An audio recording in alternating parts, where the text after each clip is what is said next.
दोस्तों नमस्कार।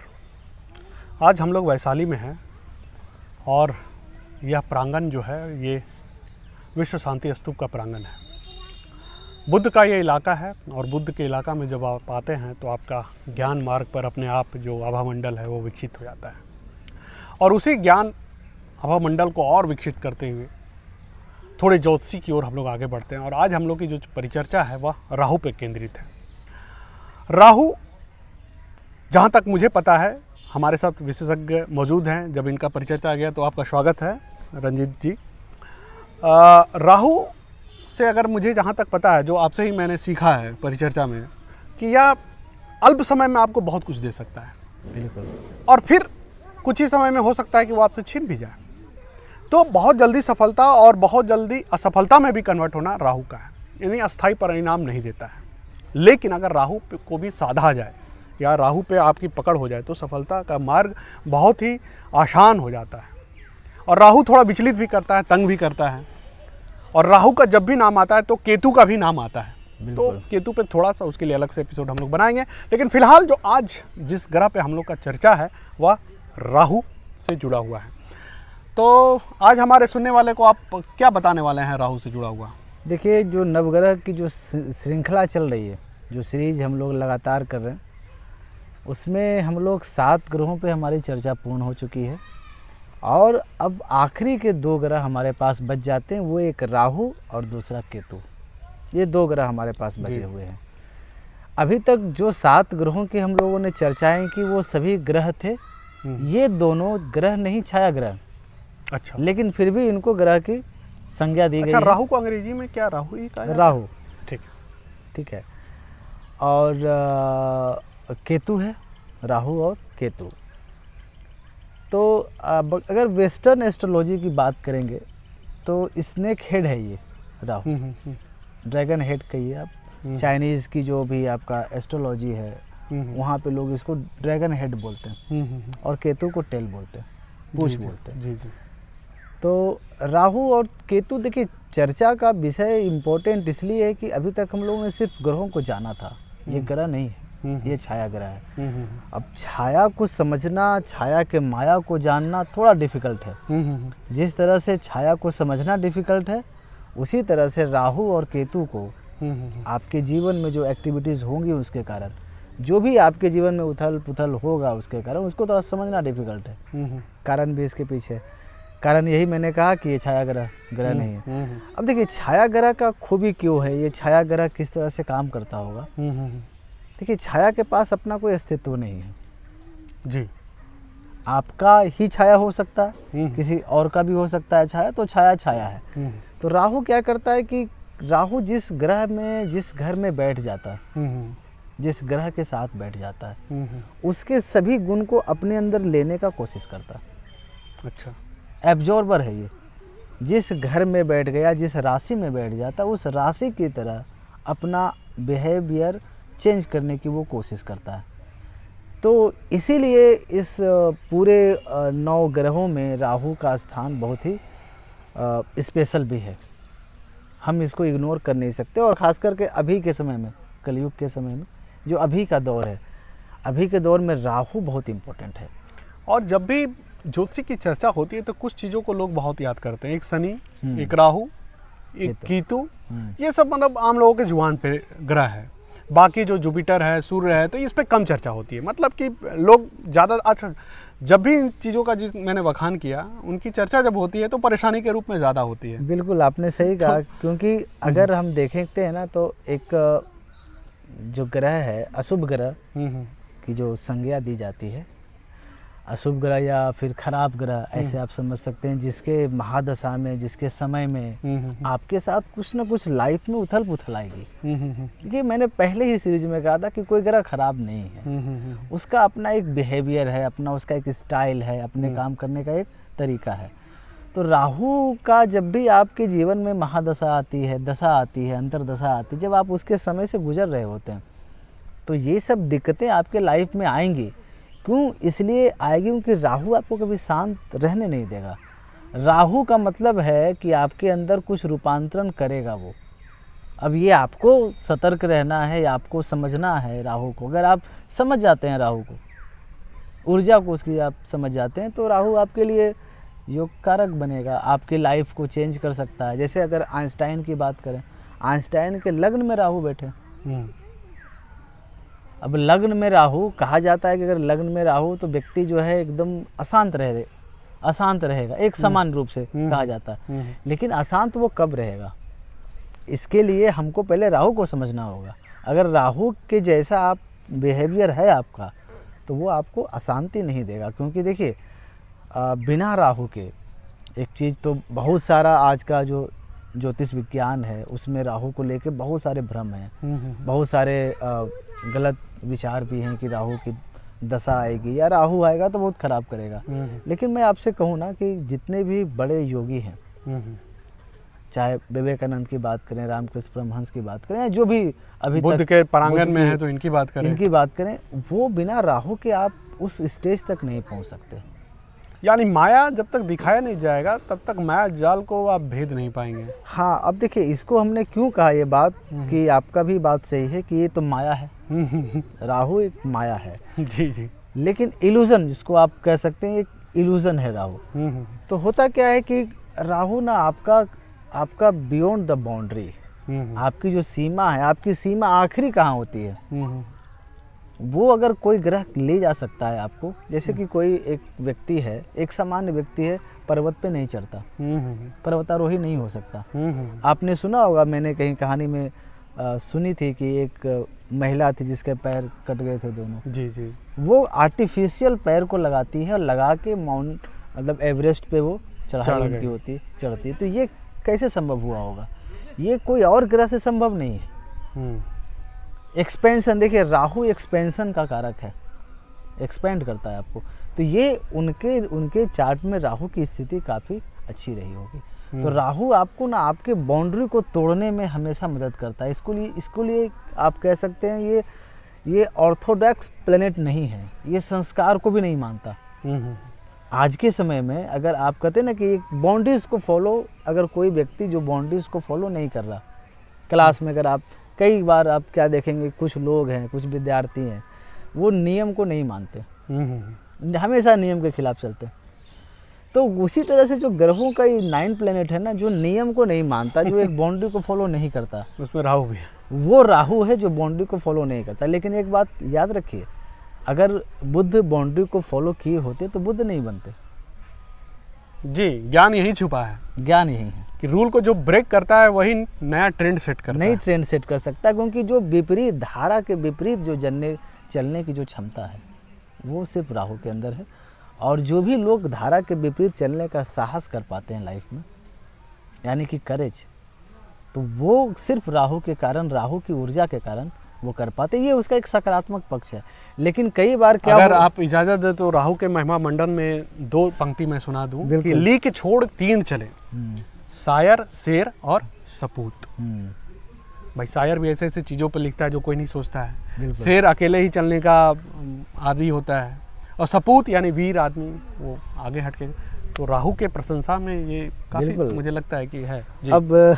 अब देखिए, अब हम लोग ना, चूँकि जिस तरह से हम लोग बाकी ग्रहों को पढ़े हैं, बाकी जब ग्रहों की बातें चल रही थी, तो जिस तरह से हम लोगों ने चर्चा को आगे बढ़ाया है, उसी तरह से हम लोग पहले इसके कारक को समझते हैं जी, कि राहु किन किन चीज़ों का कारक है आपके जीवन में।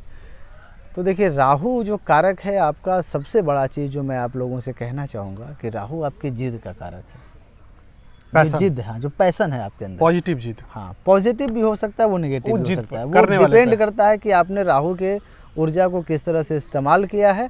और दूसरी बात कि आपके चार्ट में राहु का कंडीशन कैसा है जी। शुभ में है तो वो जिद आपके लिए पॉजिटिव होगा।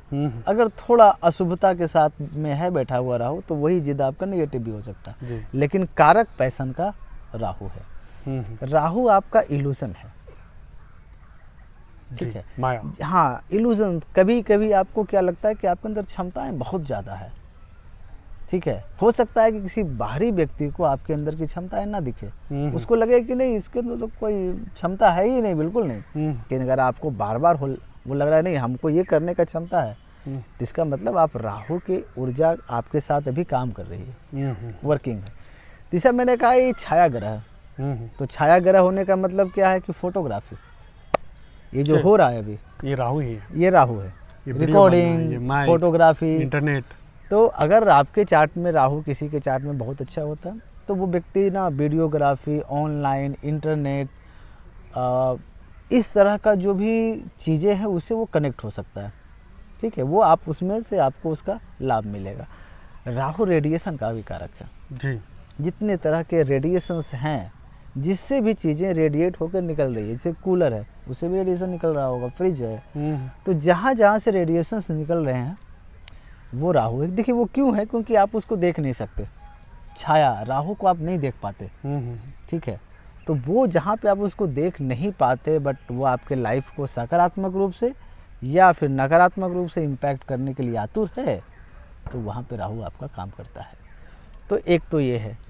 अब और हम क्या समझ सकते हैं राहु से, तो राहु आपके इलेक्ट्रॉनिक जितनी डिवाइसेस हैं, इलेक्ट्रिक जितनी भी डिवाइसेस अप्लायंसेस हैं, वहाँ पे भी राहु का एक रोल है, एक उसकी टीवी, फ्रिज, भूमिका है। अगर आप एजुकेशन में वो देखें तो अगर आप कोई इलेक्ट्रॉनिक इंजीनियर अगर कोई बन रहा होगा तो वहाँ पे राहु का रोल आ जाएगा। राहु वहाँ पे काम करेगा आपके चार्ट में, तो राहु वहाँ पे भी है। देखिए राहु आपको रिसर्च का एक बहुत बड़ा सोर्स है, रिसर्च का, खोज का। इसलिए मैंने कहा था अभी कि आइंस्टाइन के लग्न में राहु है। ठीक है, यानी खोजी प्रवृत्ति का होना, खोजी हमेशा रिसर्च में संलग्न होना। देखिए अगर आपके बुध के अंदर अगर खोज ना होती तो वो बुध नहीं होते। सेल्फ को खोजे, अंदर तो खोज, हाँ खोज, दिशा अंदर था। और चूंकि देखिए राहु को हम लोग ज्योतिष में प्रीवियस बर्थ से जोड़कर देखते हैं। जितने भी ग्रह हैं उनका जो मोशन होता है वो डायरेक्ट मोशन होता है, इनबिल्ट, यानी कि वो ग्रह आगे की तरफ चलते हैं। सिर्फ राहु और केतु ऐसे दो ग्रह हैं जो छाया ग्रह हैं जिनका मोशन रेट्रोग्रेड है, यानी वो आगे नहीं चल रहा, वो पीछे चल रहा।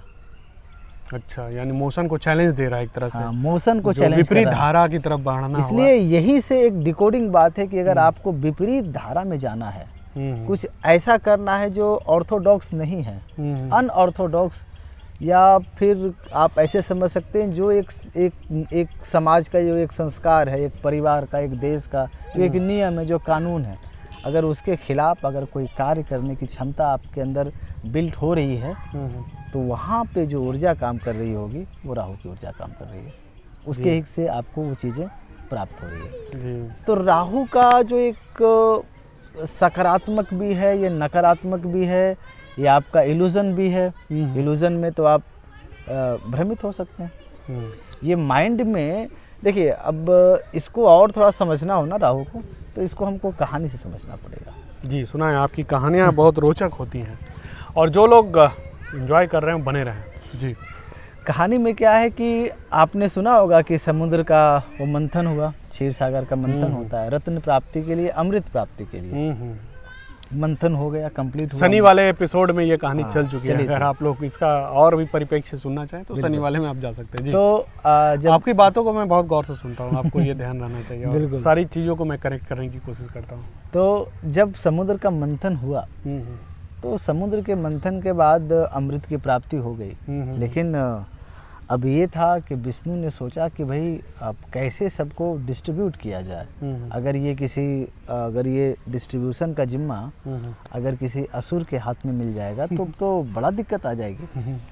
तो विष्णु ने क्या किया, भगवान विष्णु ने मोहिनी का रूप धारण किया, फीमेल का जी, और वो अपने हाथ में अमृत का यहाँ से जो कहानी शनि में सुनाई गई थी थोड़ी अलग हो जाती है। यानी कि जिक्र वही है, वाक्या वही है, लेकिन थोड़ा सा उसमें पात्र अलग हो जा रहा है। पात्र अलग जी, मोहिनी रूप का उसमें चर्चा नहीं था, उसमें कच्छप का था, कछुआ बन के। जी, वो शनि का अवतार, शनि के अवतार में। चलिए अब यहाँ राहु का अवतार। वहाँ पे क्या होता है कि जब वो चले जाते हैं वो मोहिनी का रूप धारण करते हैं, और मोहिनी का रूप धारण करने के पीछे पर्पस उनका ये था कि वो चाहते थे कि ये सही रूप से अमृत का डिस्ट्रीब्यूशन हो सके, वितरण हो सके।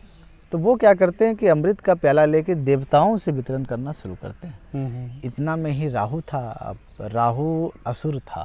मैं आपको बता दूं, राहु असुर श्रेणी में आते थे। राहु ने देखा, सोचा कि भाई ऐसा ना हो कि विष्णु, वो समझ गया कि ये विष्णु है। देखिए उनका परसेप्शन कितना हाई था, किसी भी दानव को समझ नहीं आया ये कौन है, लेकिन राहु समझ गए कि ये विष्णु है। तो वो समझ गए, उनको लगा कि कहीं अमृत सब खत्म ना हो जाए, देवताओं को बांटते बांटते पता चला कि खत्म हो गया तो हमको तो मिलेगा नहीं, अमर तो होंगे नहीं। वो क्या करते हैं, वो भी अपना वेश को बदल लेते हैं, देवता का रूप धारण कर लेते हैं। अरे वाह। राहु, और वो देवताओं की श्रेणी में जाके खड़े हो जाते हैं। लेकिन देखिए देवताओं की श्रेणी में खड़े होते हैं, बट भगवान विष्णु भी एक पल के लिए भ्रमित हो जाते हैं जी। उनको पता नहीं चलता कि देवताओं के वेश में वो खड़े हैं। लेकिन ट्विस्ट यहाँ पे ये है कि उनको इस भेष में पहचान लिया जाता है उनको, और पहचानते कौन है, सूर्य और चंद्रमा। ये उनको पहचान लेते हैं कि ये राहु है। वो तुरंत शिकायत करते हैं इनसे, जब तक कि वो शिकायत करते तब तक वो अमृत का प्याला ओंठों के अंदर उनके जा चुका था। तब तक वो शिकायत करते करते देर हो गई, मिल चुका था उनको, मिल चुका था। कृष्ण को बताए, सॉरी विष्णु को बताए कि ये तो राहु हैं। राहु जब तक पी चुके थे तो कहानी क्या होती है कि विष्णु सुदर्शन चक्र से उनके सर को काट देते, ताकि अंदर ना जाए, जहाँ तक गया है वहीं अमर हो। लेकिन तब तक पहुंच गया होता, लेकिन वो तब तक तो वो देर हो चुकी होती है। जो सर कट जाता है वो सर राहु है, और जो धड़ा है वो जो धड़ा बच जाता है वो केतु है। और दोनों अमर हैं। दोनों अमर हैं। तो अब आप समझिए कि राहु केतु अमर हैं। लेकिन यहाँ पे एक जो बड़ी बात है जो हम लोग समझते हैं एस्ट्रोलॉजी में, राहु ने इस बात को जान लिया कि विष्णु तक हमारी बात कौन पहुँचाया था। अच्छा, कि सूरज है उसमें, और चंद्रमा, यानी राजा और रानी ने, रानी और चंद्रमा मन का भी, हाँ, मन का कारक है, और सूर्य आपका आत्मविश्वास, आत्मा का कारक जी। तब से राहु इन दोनों का दुश्मन है। अच्छा, सूर्य ग्रहण माना जाता है कि सूर्य ग्रहण यानी कि अगर आपके चार्ट में सूर्य एक ऐसा ग्रह है एस्ट्रोलॉजी में जिसके आगे सभी ग्रह अस्त हो जाते हैं। अगर डिग्री वाइज, अगर 5 डिग्री, किसी का 12 डिग्री है, किसी मान के चलो 10 डिग्री तक अगर कोई ग्रह उसके बहुत समीप में बैठता है तो सूर्य के पास इतनी रोशनी है कि वो ग्रह अस्त हो जाता है। जो दूसरा ग्रह उनके साथ में बैठता है, अस्त होने का मतलब ये है कि ग्रह जितनी शक्ति उसकी होती, जितना वो आपके जिन चीज़ों का वो कारक है, जिनका वो फल आपके जीवन में दे सकता है, वो फल में कमी आ जाती है जब सूर्य के किरणों के कारण कोई ग्रह अस्त हो जाता है। लेकिन सिर्फ राहु और केतु ऐसे ग्रह हैं जो सूर्य को ही अस्त कर देते हैं, यानी सूर्य पे ही ग्रहण लगा देते हैं जी। जब सूर्य के साथ वो बैठ जाएं तो वो सूर्य ग्रहण हो जाएगा। इसको पितृदोष कहा जाता है एस्ट्रोलॉजी की भाषा में, ज्योतिष की भाषा में, कि वो सूर्य के साथ राहु बैठ जाएं, सूर्य के साथ केतु बैठ जाएं, चंद्रमा के साथ राहु बैठ जाएं और केतु बैठ जाएं, तो होगा क्या? अगर चंद्रमा, मैंने कहा था कि मन का कारक है, अगर उनके साथ राहु बैठ जाएंगे तो राहु के साथ तो उनकी दुश्मनी है। अब वो आपके मन को अस्थिर करना चाहेंगे, वो अपना बदला लेना चाहेंगे आपसे।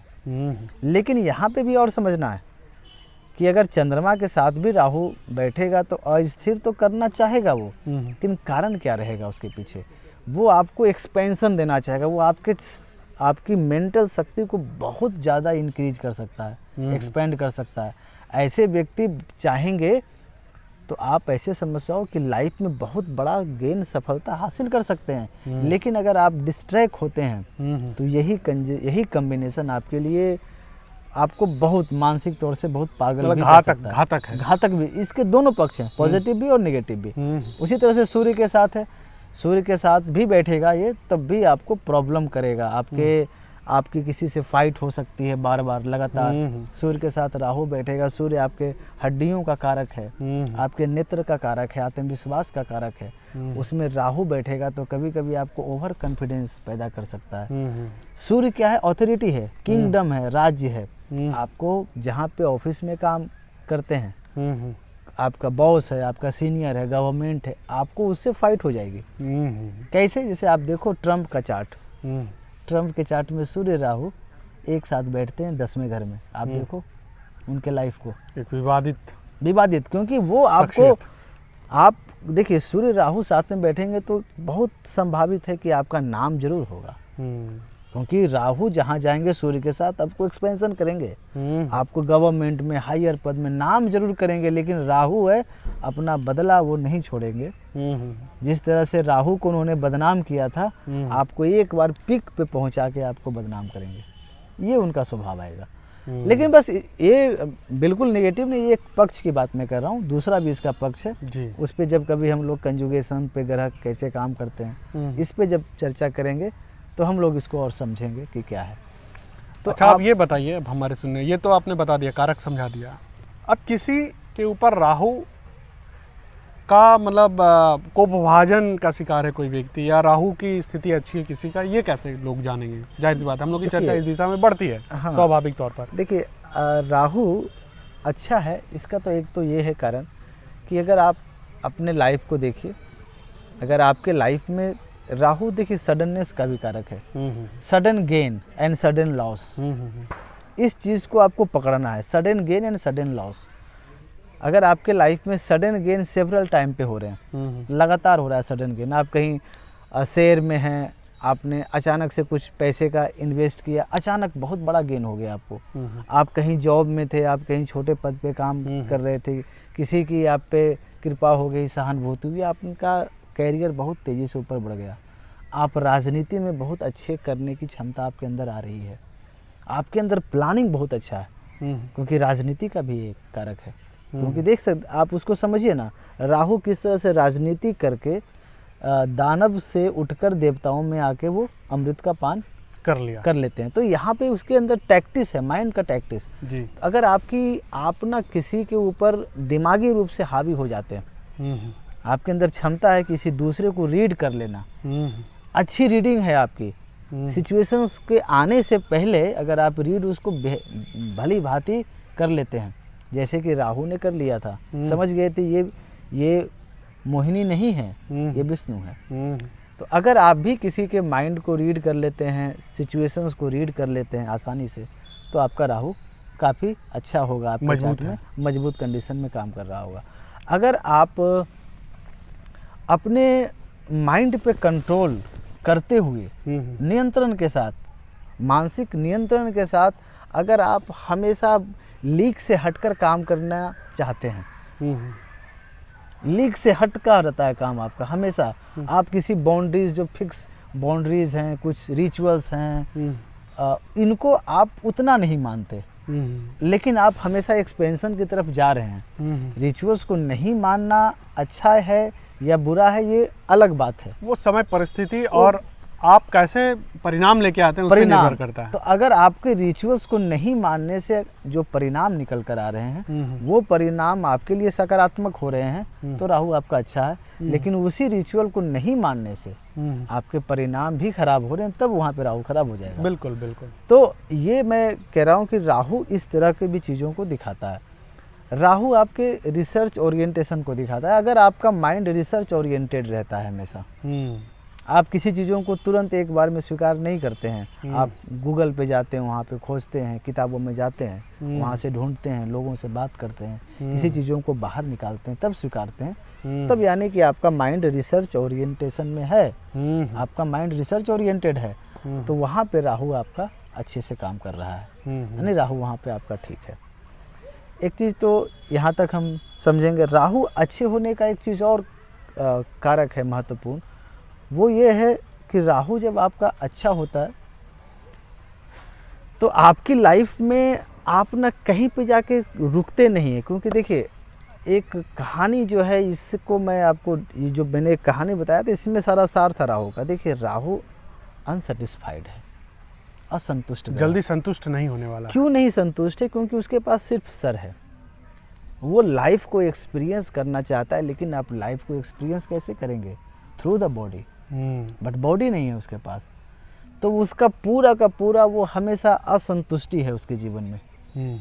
वो कहीं से भी सब कुछ पाकर भी खुश नहीं है, वो राहु है, क्योंकि उसके पास बॉडी नहीं है, एक्सपीरियंस करने का नहीं है। तो वो आपको हमेशा, अगर आप किसी चीज़ों में हमेशा अनसेटिस्फाइड रहते हैं, सफलता मिलती है, पैसा मिलता है, पद मिलता है, प्रतिष्ठा मिलता है, बावजूद इसके अगर कहीं ना कहीं आपको खालीपन लगता है, खालीपन है, क्या फायदा हुआ या अभी और करना है, तो एक अंध महत्वाकांक्षा भी मतलब अंध महत्वाकांक्षा है और आप डिससेटिस्फाइड हैं, आपको संतुष्टि प्राप्ति नहीं हो रही है। इसका मतलब है कि राहु आप पे प्रभाव से काम कर रहा है। देखिए सकारात्मक नकारात्मक, राहु को सकारात्मक करना थोड़ा डिफिकल्ट है, इसलिए हमेशा ज्योतिषों में इसकी चर्चाएं त्याग, तपस्या, बलिदान, हाँ, बहुत कुछ करना पड़ेगा, होगा तभी वह हो पाएगा, तब वो आपको जाके सेटिस्फाइड यानी कि राहु को अच्छे फल आप वहाँ से निकाल सकते हैं, निकाल पाएंगे। और तटस्थता है ना, तटस्थता भी बहुत इम्पोर्टेंट है। तो देखिए माना जाता है कि राहु जिस घर में होता है उस घर से तमाम चीज़ें आप पाने के लिए कोशिश बहुत करते हैं जीवन भर, और आपको वो चीज़ें प्राप्त हो जाती है। लेकिन एक बात और है, राहु जहाँ पे जिस घर में बैठा है, चूँकि 12 घर हैं, 12 घर में अलग अलग चीज़ों के लिए है। हमारी जब अभी चर्चा वगैरह होगी नेक्स्ट सेशन में तो हम लोग समझेंगे कि कौन सा घर किस चीज़ों के लिए होता है। तो राहु जिस घर में बैठेगा वो उसको पाना चाहेगा बाई हुक एंड क्रुक, यानी कि अगर आपको उस घर से संबंधित नियम तोड़ने भी पड़े तो आप नियम तोड़ते होंगे, आपका राहु जिस घर में बैठा है। लेकिन आपको वो चाहिए, क्यों चाहिए? क्योंकि वो चीज़ें हो सकता है कि आपके लाइफ में पर्याप्त मात्रा में अवेलेबल होगा। गाड़ियाँ, अगर राहु आपके किसी 4th हाउस में बैठा है, 4th हाउस आपका घर है, गाड़ी है, मकान है, सुख है, हो सकता है कि आपके घर में सब कुछ हो, लेकिन आप चाहेंगे कि नहीं बड़ा चाहिए, क्योंकि राहु एक्सपेंशन का कारक है। वो हमेशा आगे बढ़ा और ज़्यादा वो आपको कराता रहेगा। वो देखिए राहु एक प्यास है, एक थर्स्ट है राहु, एक प्यास कैसे शांत हो सकती है? प्यास को अगर शांत करना हो तो उसके सोर्स पे काम करना होगा। राहु को अगर ठीक करने के पे हम लोग आएंगे कि भाई राहु को हम कैसे ठीक करें, वो दूसरी चर्चा, लेकिन राहु एक प्यास है। तो आपके जीवन में प्यास होना भी काफ़ी ज़रूरी है, तभी आप तलाश करेंगे। अगर आपके लाइफ में प्यास ही नहीं है तो आप बहुत बड़ा लाइफ में गेन नहीं कर सकते जी। तो आज के समय में मैं तो कहूँगा, मैंने जो बहुत सारे चार्ट्स को देखे हैं या फील किया है, अगर किसी को बहुत भी जीवन में बहुत बड़ा प्राप्त हुआ है वो राहु के कारण प्राप्त हुआ है। तो हम राहु को ख़राब कह नहीं सकते कि राहु खराब ग्रह है। वही है, आपके पास हथियार है, चाहिए तो आप उससे, चाकू है, चाहिए तो फल काट के खा के हेल्दी होइए, या तो फिर उससे हाथ भी कटने का डर है। बिल्कुल। और एक चीज़ और मैं बताऊं कि राहु का जो फैमिली है वो किंगडम फैमिली है, राजा के घर से आते हैं राहु, तो उनका स्वभाव कभी छोटा नहीं है, राजा की तरह। जिस तरह से मैंने कहा था कि देवताओं में जो सेनापति की जो भूमिका है मंगल की है जी, उसी तरह से दानव में जो सेनापति की जिनको भूमिका दी गई वो राहु को दी गई जी। यानी कि दानवों के ये सेनापति भी हैं। तो इसका मतलब है कि जो गुण मैंने मंगल का आपको समझाया था कि नेतृत्व करने की क्षमता है, लीडरशिप है, उसमें फोकस है, उसी तरह से इनका भी स्वभाव ऐसा ही, इनके अंदर भी लीडरशिप आएगा, सेनापति ये भी है। ठीक है, ये भी चीज़ों को आपको हासिल करके देने का कोशिश करेंगे लाइफ में। हाँ, शर्त ये है कि इनके काम करने का तरीका और मंगल के काम करने का तरीका थोड़ा बदल सकता है जी। एक देवता के हैं, एक दानव के हैं, तो वो निर्णय और वो परिस्थितियों को आकलन करने की तो वो जो तौर तरीका है वो अलग होगा, वो अलग हो सकता है। बट काम करने का जो तरीका है, जिस तरह से वो काम करेगा, जो आपके लाइफ में रिजल्ट प्रदान करेगा राहु, तो राहु को एक समय में हम ऐसे समझ सकते हैं कि राहु से डरने की ज़रूरत नहीं है। अच्छा, मैं आपसे यह भी आग्रह करूंगा कि अभी हम लोग गुण दोष पे बात कर रहे हैं, तो थोड़ा हेल्थ से भी जोड़कर इसको आप बताइए कि उसके बाद फिर हम लोग तो उसको ठीक कैसे करें, उस पर तो जाएंगे ही।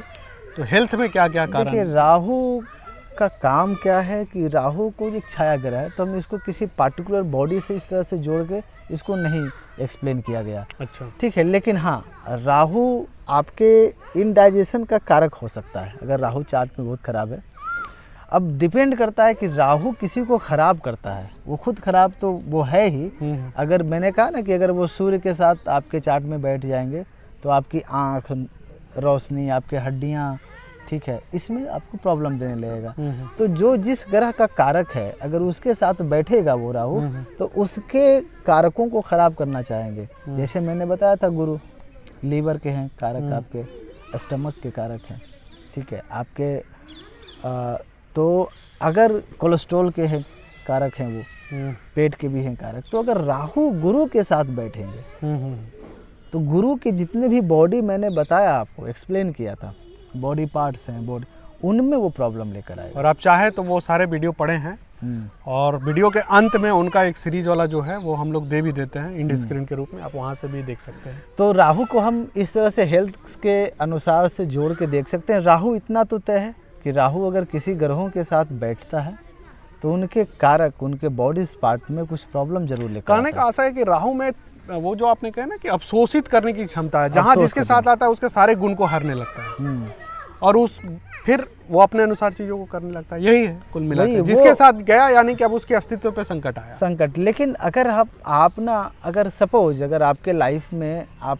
ये देखते हैं कि आपको राहु की दशा चल रही है, ये उपाय की बात में मैं आ रहा हूँ थोड़ा। ठीक है, तो उपाय पे ही कर लेते हैं कि राहु अगर किसी की ठीक नहीं है, मान लीजिए किसी की जो आप बताएं कि बहुत समस्या है कि तुरंत में चीज़ें आती हैं चली जाती है, अस्थिरता बहुत है या विचलन बहुत है, संतुष्टि मिलती नहीं है।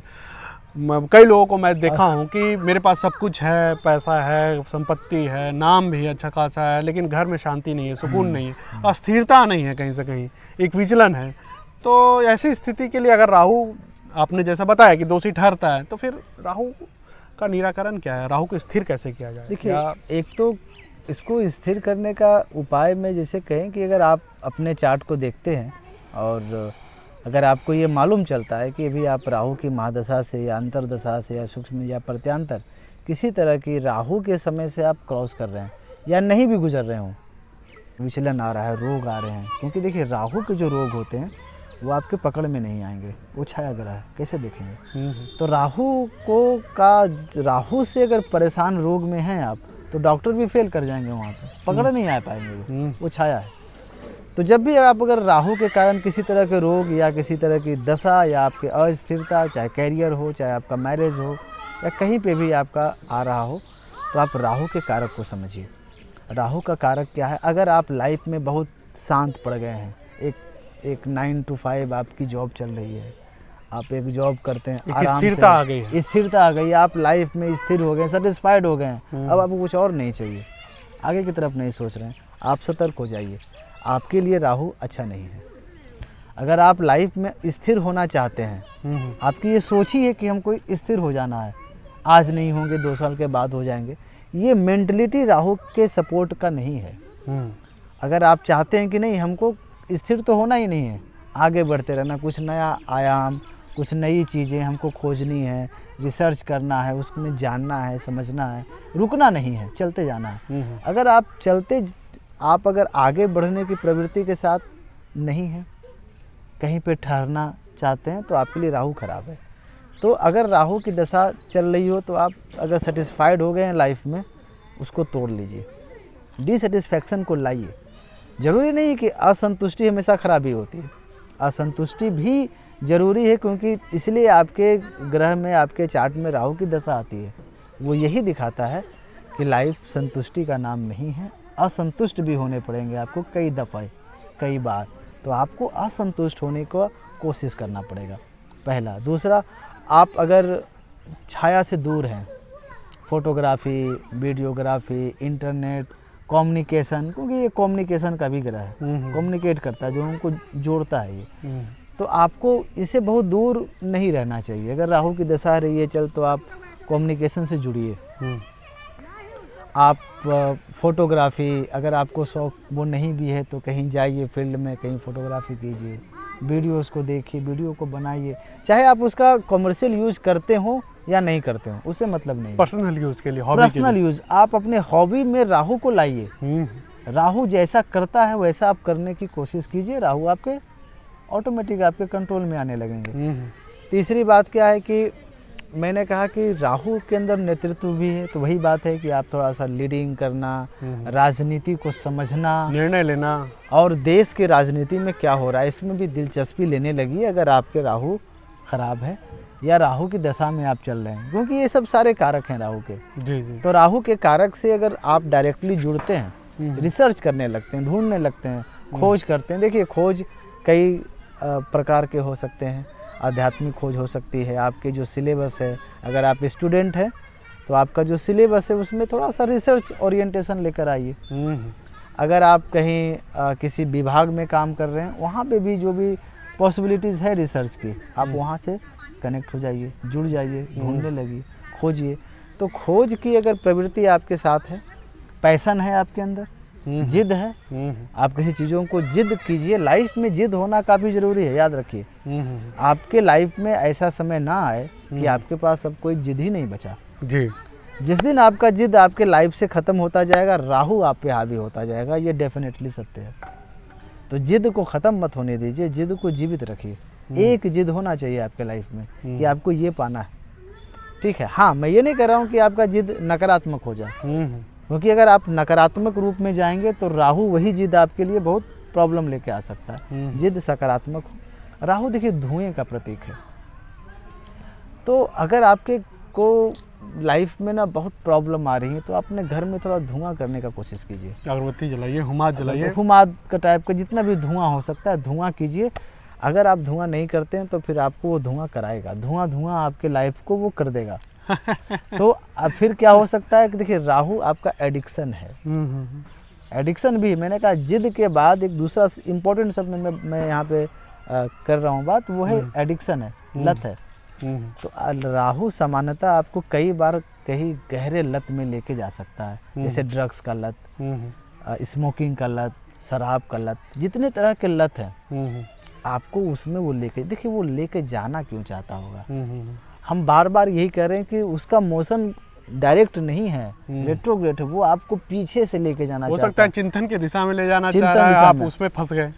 आपको वो हमेशा ये बताना चाहता है कि आप प्रीवियस लाइफ का वो है प्लेनेट है, तो आपको प्रीवियस लाइफ में आपने क्या किया नहीं किया, कुछ उसके भी फल आपको राहु अपने द्वारा प्रदान करता है। देखिए इसके काम करने का तरीका क्या है, इसके गुरु शनि है, यमराज। यमराज ने कहा कि भाई ये आपके कर्म का ये खराब कर्मा है, वो आदेश देंगे किसको, राहु को। राहु क्या है, एग्जीक्यूटर ऑफ शनि है, यानी कि राहु कुछ कर नहीं रहा, आपके कर्मों का ही वो एग्जीक्यूटर, क्योंकि शनि आपको कोई दंड नहीं देंगे, शनि सिर्फ आपको बताएंगे, शनि बताएंगे राहु को, राहु उस काम को एग्जीक्यूट करके देगा।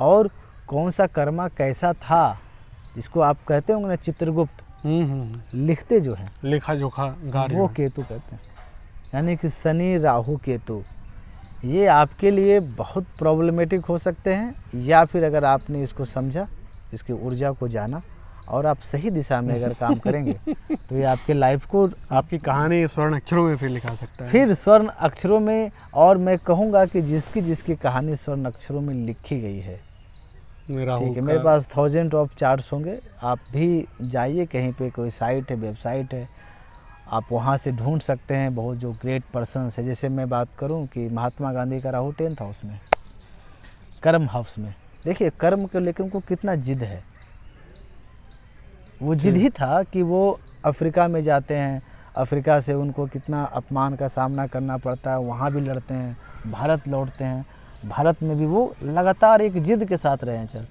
कि हमको ये करना है। तो वो जब तक कर्मास में आपका, क्योंकि कर्म स्थान है, 10th हाउस आपके कर्म का स्थान होता है, 10वां घर, उसमें जब राहु हो जाता है तो लोग कहते हैं कि जिसके राहु 10 में दुनिया उसके बस में। आप समझिए क्यों कहा जा रहा है, क्योंकि राहु जब आपके कर्मास में चले जाएगा, अगर कर्म में आपका जिद हो गया तो आपके लिए बहुत फायदेमंद है। लेकिन वही राहु अगर किसी गलत हाउस में जाके आपको जिद्दी बना देगा तो फिर हो सकता है कि उसका नकारात्मक पक्ष भी आपको देखने को मिले। तो ये है आपके कार्मिक स्तर से आप चाहेंगे तो राहु को बहुत अच्छा अमेंड कर सकते हैं, उसको सुधार सकते हैं और इससे आप अपने लाइफ को आगे की तरफ प्रोसीड कर सकते हैं। जी, तो ये था कंप्लीट ज्ञान राहु पर, और इसमें हम लोगों ने राहु के बारे में जाना, राहु के कारक के बारे में जाना, उसके गुण दोष के बारे में जाना, साथ ही राहु ठीक कैसे करें इसके बारे में भी हम लोगों ने विस्तार से चर्चा की। अब अंत में हम लोग अगर कुछ और हो तो बताएं, नहीं तो फिर इस वीडियो को फिर समाप्त करते हैं, फिर अगले ग्रह पर हम लोग अगली बार चर्चा करेंगे। बस हमारा आखिरी यही है मैसेज है कि राहु खराब नहीं है, राहु एक बहुत ही सुंदर ग्रह है जो धारणा बनी हुई है नकारात्मकता हाँ, के बारे में, नकारात्मकता है ना, के राहु बारे- को लेकर। कि राहु बिल्कुल खराब नहीं है। राहु सिर्फ आपकी जो छिपी हुई शक्तियां हैं उसको आपको, देखिए आपको नहीं मालूम है कि आपके अंदर पावर कितना है, क्षमताएं कितनी हैं। राहु ही एक ऐसा ग्रह है जो आपको ये बता सकता है कि आपके अंदर इतनी क्षमताएं हैं। तो जब भी आपको अपनी क्षमताएं जानने का कोई अवसर मिलता हो, आप चूकिए नहीं। वो राहु के कारण आपको अपनी शक्ति ऊर्जा आपको बताई जा रही है। हो सकता है कई लोग आपसे कहें कि अरे ये तो पागल हो गया बंदा, ये तो पता नहीं इसको क्या हो गया, कौन सा काम रहा है, कभी किस तरह के वो दिशा में जा रहा है, इससे कुछ सफलता नहीं मिलेगी। आपको घबराना नहीं है। वो राहु है, वो आपकी जो प्रीवियस बर्थ में आप जो लेकर आए हैं क्षमताएं, वो क्षमताओं को आपको बताना चाहता है। वो आप उसको सकारात्मक रूप से लीजिए और इल्यूज़न में फंसिए नहीं। इल्यूज़न देंगे राहु, लेकिन उसमें फंसना नहीं है। आप अपना टारगेट, अपना गोल, अपना जिद क्लियर रखिए। आपके लिए राहु बहुत अच्छा होगा, बहुत परिणाम लेके आए, और बहुत परिणाम लेकर आएगा और आपके लाइफ को बहुत पीक पे ले जाने की जो बहुत क्षमता कम है, समय में, अल्प बहुत समय कम में। समय में, वो सिर्फ राहु के पास है और किसी ग्रह के पास नहीं है। जी, तो ये था राहु पे विस्तृत ज्ञान हमारे ज्योतिषी के विशेषज्ञ और ज्योतिषी की जानकारी रखने वाले महोदय रंजीत जी के द्वारा। आपको ये प्रस्तुति कैसी लगी कमेंट करके ज़रूर बताइएगा, और अच्छी लगी, आपके मन की बात हुई, आपसे बातें जुड़ती हों तो लाइक भी ज़रूर ठोकिएगा। तो आज के लिए इतना ही, धन्यवाद। धन्यवाद।